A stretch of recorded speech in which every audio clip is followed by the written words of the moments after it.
Um, so if you look at the map here, this is where most of the counties in the United States is mostly rural.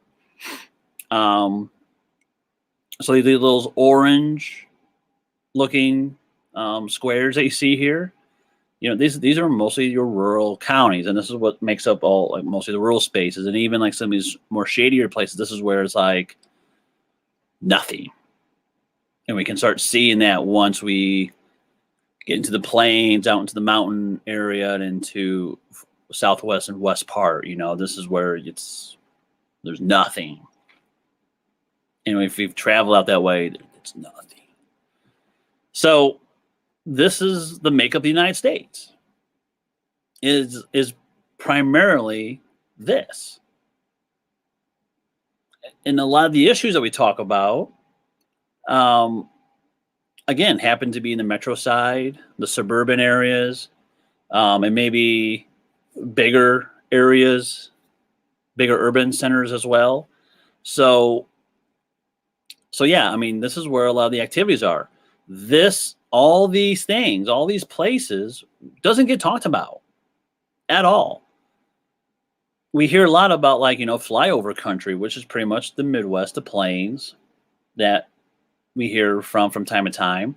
But it's not just the flyover states. Look at the parts in the South. Look at the parts of the Northeast. Even the West.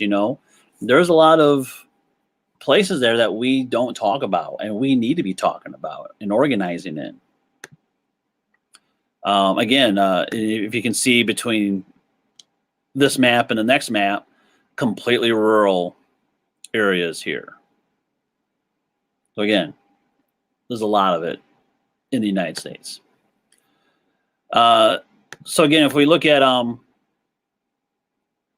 the total population, and again, if we look at states like Illinois, this is what I was talking about.